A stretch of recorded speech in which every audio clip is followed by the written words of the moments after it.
Hey guys, welcome back to my channel.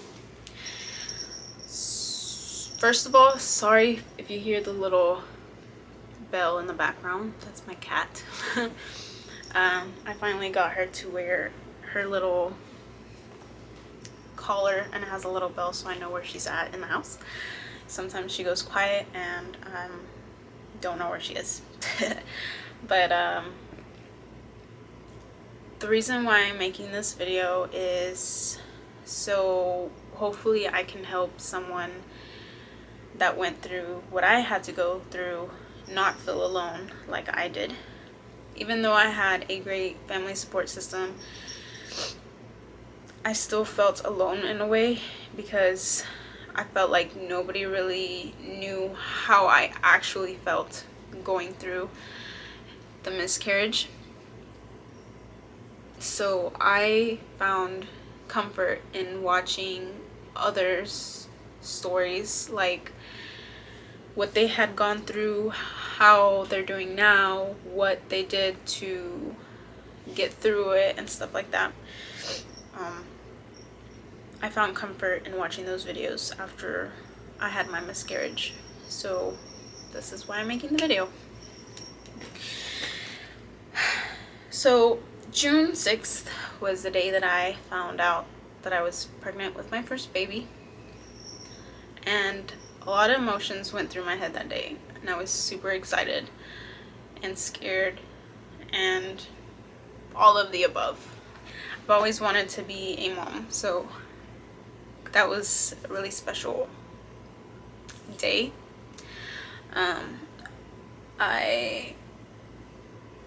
If you ever found out you were pregnant, you know what I'm talking about. It was just crazy emotions all at once.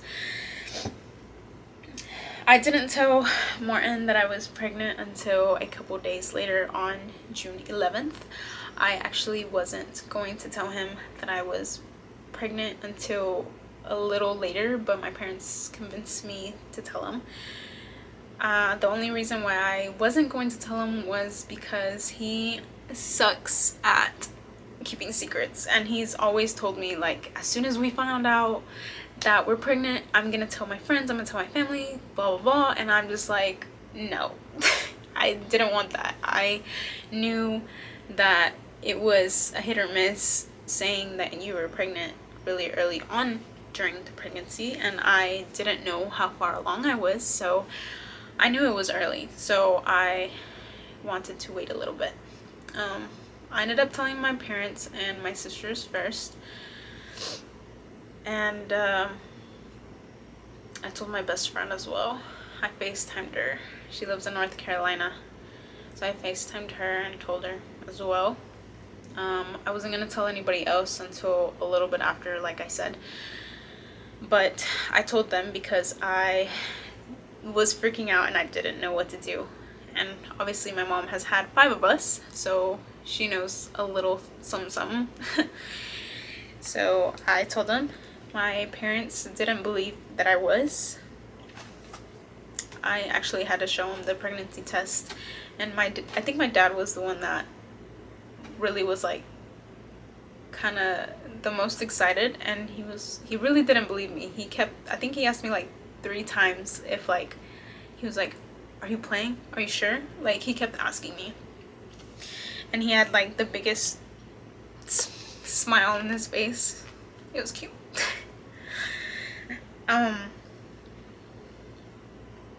On June 29th, that was after my North Carolina trip, I came back and I had our first baby appointment, and they confirmed that baby was only 5 weeks old.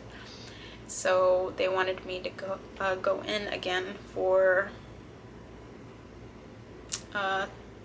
till I was 7 weeks. That way we can have a better ultrasound. On that day, the June 29th, when we did the first ultrasound, I got ultrasound picture and the little, you know, everything for the ultrasound. So OB wanted us to wait till I was 7 weeks to do another ultrasound. So we were kind of anxious waiting because we already had to wait till the first baby appointment, and now we had to wait 2 extra weeks. So those 2 weeks seemed like an eternity. Like, it was just so long. But we were both excited to go and see. I actually quit going to the gym as much as I did. I would go here and there, but not as crazy as I did like every day religiously. I think because in the back of my head I was kind of scared to mess up or do something that I wasn't supposed to, even though I know during pregnancy it's okay for you to go work out, you know, depending on what your OB tells you. And me, you know, putting my body through a lot of stuff working out wise, it was okay for me to go work out, but I was always so tired, and in the back of my head, like I said, I was scared that I was gonna do something and lose baby potentially. But little did I know that God had other plans. On July 10th, we went to the ER. And that day at the ER, that night actually, because it was like, I think it was like 8 or 9 p.m. when we went. They had a lot of, we actually went to one ER and the waiting room was completely full, and they were gonna take a long time, so we ended up going to another ER, and they were not as packed as the first one we went to, but we decided to stay at the second one. And we didn't even get a room at the ER. We just waited in the waiting room. So I was in and out of the little office. They took a lot of blood from me and did tests.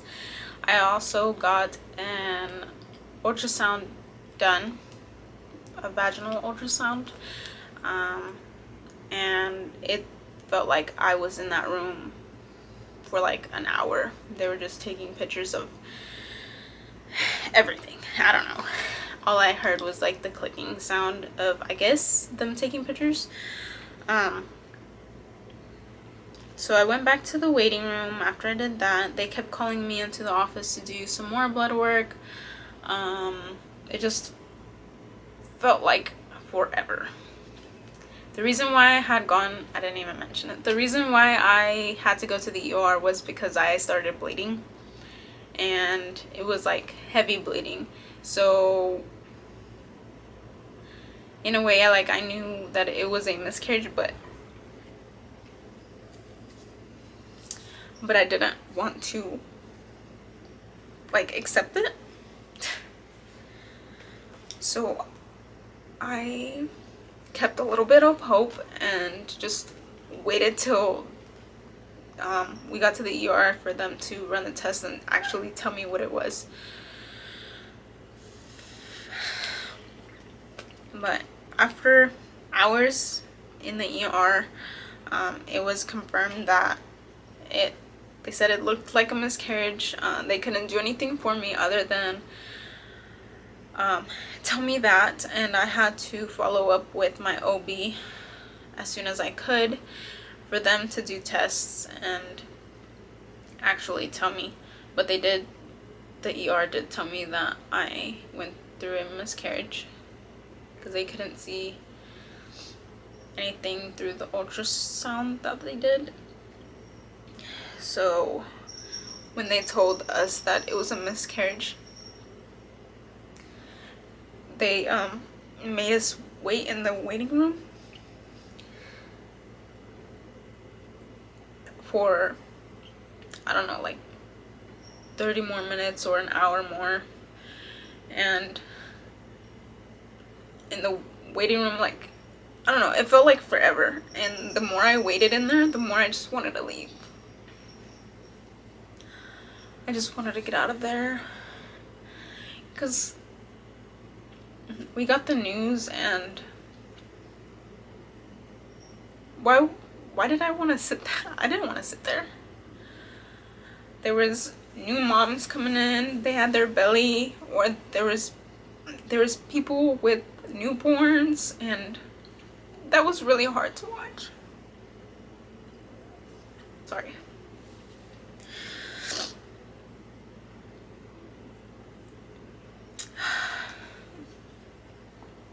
Yeah, it's like we were waiting in the waiting room, and there was women with their newborn babies, or women with, you know, their bellies, and it was hard to sit there. And all I was thinking was that it wasn't fair. That it wasn't fair that I had to go through a miscarriage and they still had their baby. I know it's like terrible to say in a way, but I envied them. Because this was my first baby, so I fell in love with them as soon as I found out that I was pregnant. I fell in love with my baby. And the ER telling me that I had a miscarriage, it broke me. Mentally, I was not okay. Like, I just didn't understand how you can be given something so tiny, you fall in love with it, and then someone take it away. I didn't understand.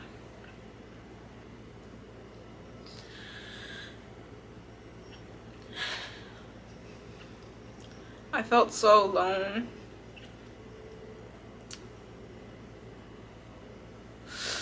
And I felt like it was my fault. Like I had done something. But even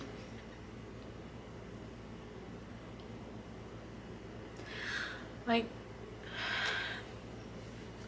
it sucks, but miscarriages happen.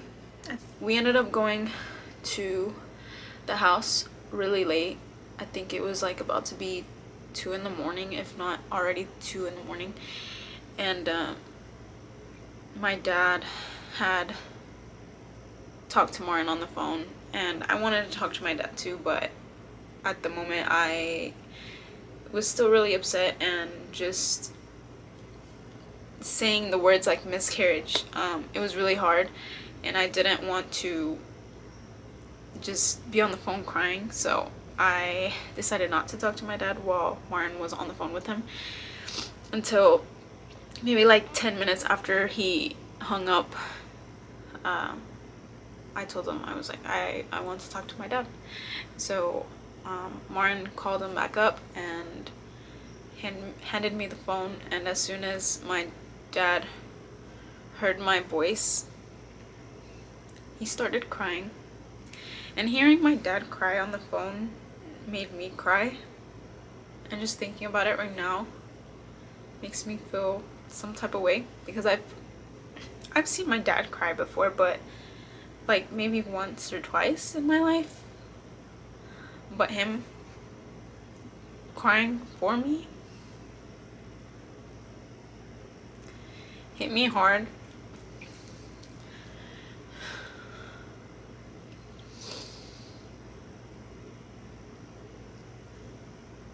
And I know he was like upset about the miscarriage, obviously, and his grandbaby, but I don't know, I didn't expect my dad to be crying to me like that. And I just asked him, like on the phone, I was like, why things like this happen to me, like bad things happen to me, and I didn't understand, and I told him how I felt like it was unfair, and all he told me was just to pray about it, and he didn't know the answer, but he wanted me to pray about it. And we grew up going to church, so I guess that answer just came naturally to him, and I did that. I prayed about it, and he told me that he couldn't sleep, so he was outside talking on the phone with me, and he said that everything was gonna be okay, and he was just there for me.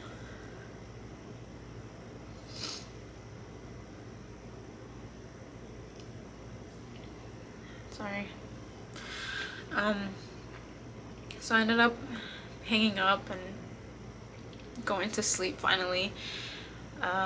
Martin had to go to work around 4, so he didn't really get much sleep. I woke up around 9 a.m. because I heard someone knocking on my door, and it was my entire family, my sisters and my brother, my mom, dad, and my nephew. He was like, they were all outside waiting for me to open the door, and I didn't expect for them to show up for me like that.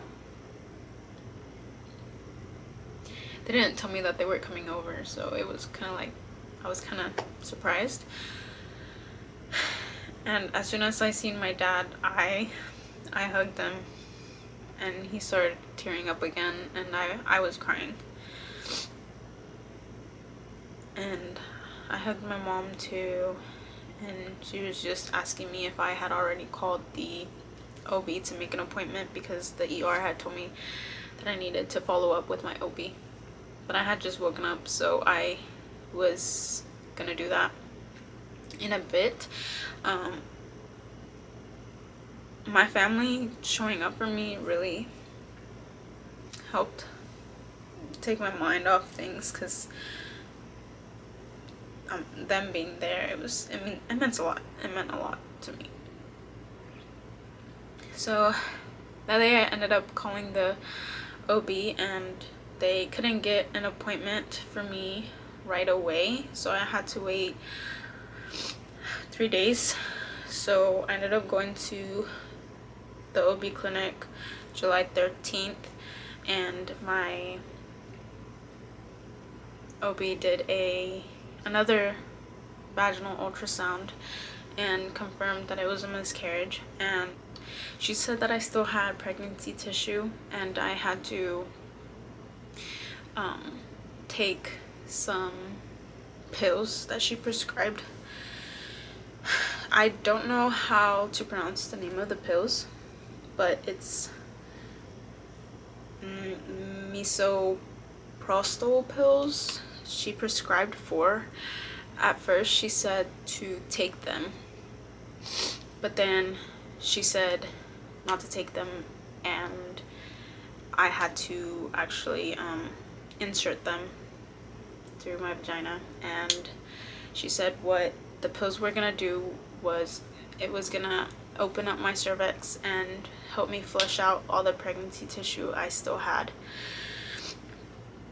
And she said if the pregnancy tissue didn't flush out all the way, I would have to end up having surgery. So that night I ended up getting the pills, and I inserted them how it said on the bottle, and I just waited. It was at night, so I just went to sleep.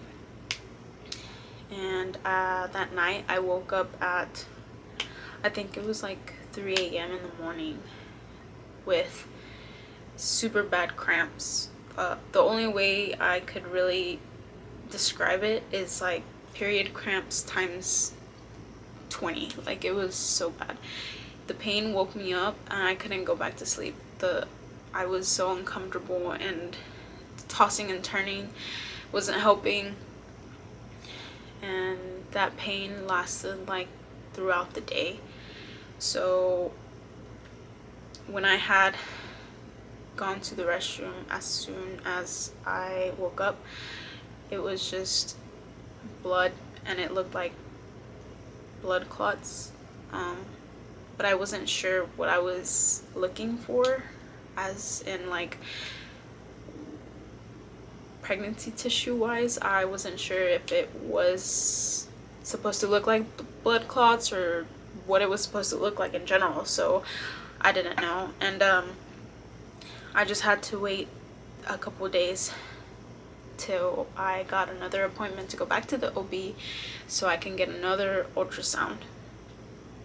And when I did get another ultrasound, I still had a little bit of pregnancy tissue in there, so they just told me to wait it out and see if it would flush out naturally. But I had to be going in and out the OB clinic to do blood work to make sure that my HCG levels were going down, because they were still high. So I had gone on TikTok and actually like looked up that pill, like to see experiences with it, and a lot of women that have taken it described it like if they were actually going into labor. Like the pain was almost like contractions in a way, but I can't describe it like that because I've never given birth. So that's the only way I can describe it, is period cramps times 20. Like, it was bad. But that's how they described it, and I had looked it up after I had taken them, so I knew that it was normal for me to be feeling all this pain. So yeah, I've been going in and out of the OB clinic doing blood work and just making sure that my HCG levels are actually lowering down like they're supposed to be. And I think in a day or two I'm actually going to the OB clinic again, and I'm assuming for another vaginal ultrasound to make sure that all the pregnancy tissue is completely out. And that's it. That's the whole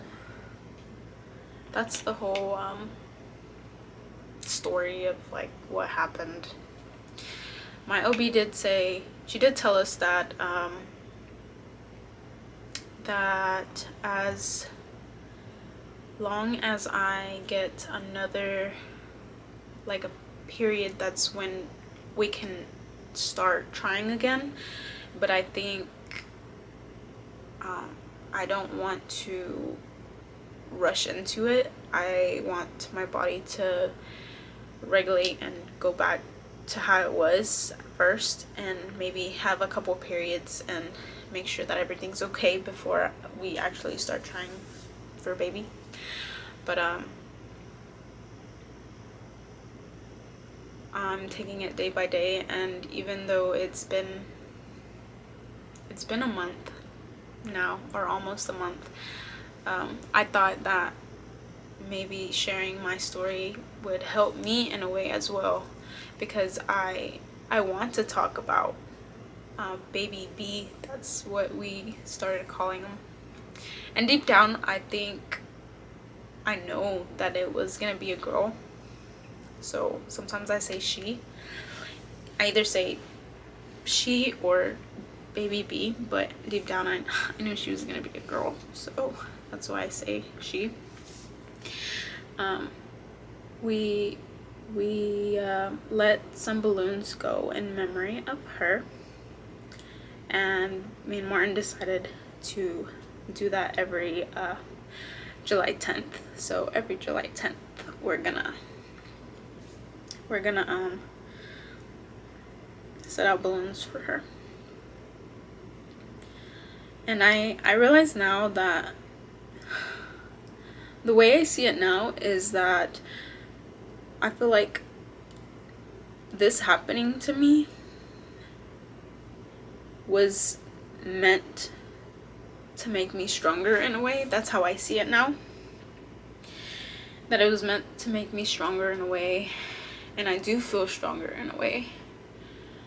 And this happening also like made me realize that I need to go back to church, and I need to go back to church, and I need to get closer to God like I once was. So that's Martin agreed as well. So we have been looking for a good church for us to attend here and there, and that's what we're working on. We're working on ourselves and each other. Now that we're married, we want to do good. So that's what's going on now. But if you ever go through something like this, a miscarriage, just know that you're not alone. And I wish that I felt like I wasn't alone. But it will be okay, because I'm so much better, and it still hurts, and it's normal for it to hurt.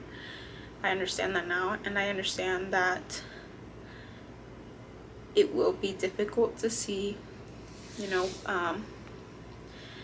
new moms posting about their babies or pregnancy announcements. It is hard. And I know that being sad about it is okay as well. Doesn't mean that you can't be happy for them, because I am happy that I see like baby announcements and stuff, and I do wish that that was me.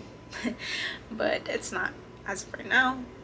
Like I said, God had other plans, and I'm sure those plans will be greater. They'll be greater than what I expected. So, but that's it for today. So thanks for watching, and just know I'm doing better. So that's all for today. Bye.